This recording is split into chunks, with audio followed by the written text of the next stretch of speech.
Em nome do Pai, do Filho e do Espírito Santo. Amém. Queridos irmãos e irmãs, nesta segunda-feira, continuando a nossa peregrinação quaresmal, o Senhor olha para nós e diz: eu serei bem aceito para aqueles que querem e me aceitam, que sentem necessidade de mim, da minha presença e da minha cura, porque eu sou médico tanto de homens como de almas.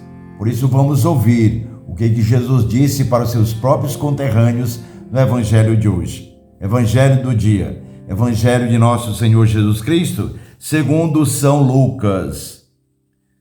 Jesus, vindo a Nazaré, disse ao povo na sinagoga: em verdade eu vos digo que nenhum profeta é bem recebido em sua pátria. De fato, eu vos digo, no tempo do profeta Elias, quando não choveu durante 3 anos e 6 meses, e houve grande fome em toda a região, havia muitas viúvas em Israel. No entanto, a nenhuma delas foi enviado Elias, senão a uma viúva que vivia em Sarepta, na Sidônia.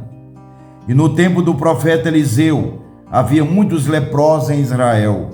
Contudo, nenhum deles foi curado, mas sim Naamã, o sírio. Quando ouviram essas palavras de Jesus, todos na sinagoga ficaram furiosos.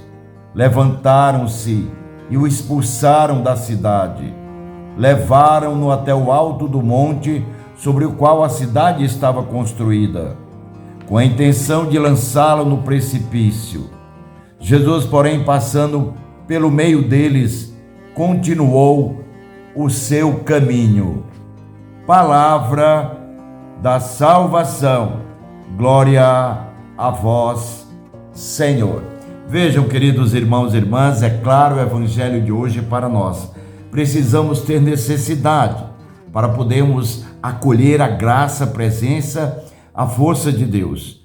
Ora, se eu estou doente fisicamente, eu peço e necessito a cura do meu corpo.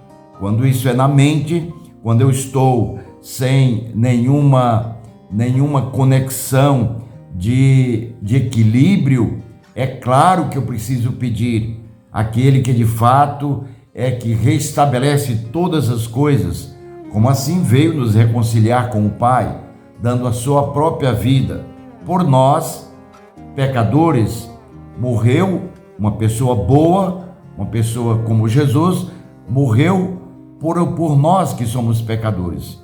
Vejam que nós de fato precisamos entender a força, a presença daquele que cura, daquele que vem, daquele que pede o autor da cura, que é o próprio Jesus, para nos restabelecer.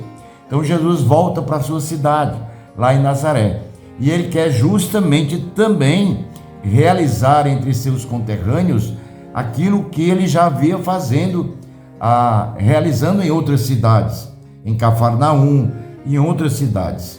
Por causa da falta de fé, ele não pôde realizar os milagres. E Jesus diz na sinagoga que esta ação de Deus já vem acontecendo também desde o tempo do profeta Elias e Eliseu.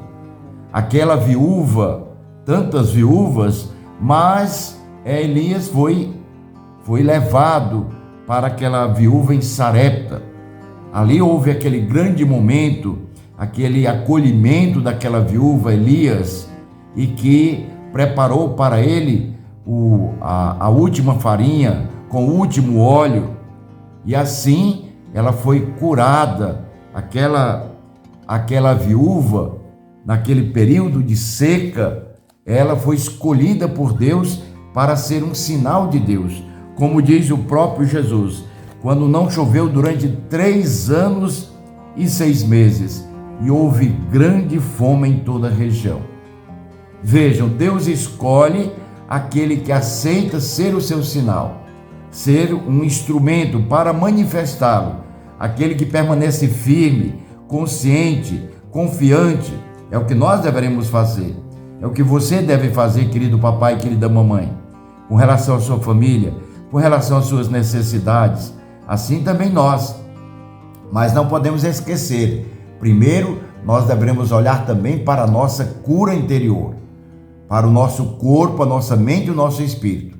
Então, a cura é integral, é total. Por isso que hoje o Evangelho fala dessa ida de Jesus a Nazaré.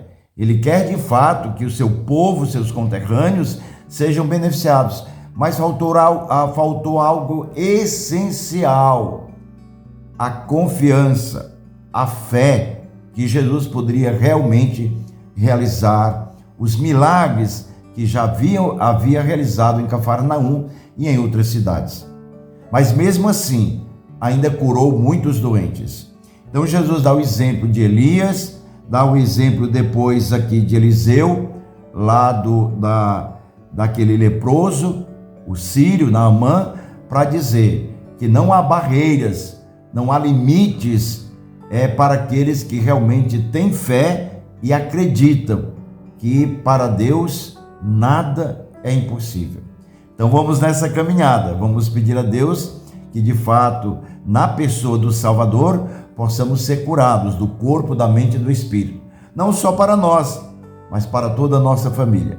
Esse é o tempo da Quaresma, é o tempo de realmente nos reconciliarmos interiormente para podermos viver intensamente a alegria, a Páscoa do Senhor. Deus abençoe a você, a sua família, o seu emprego, a sua empresa, e assim continuemos firmes, caminhando nas pegadas do Salvador. Pai, Filho e Espírito Santo. Amém.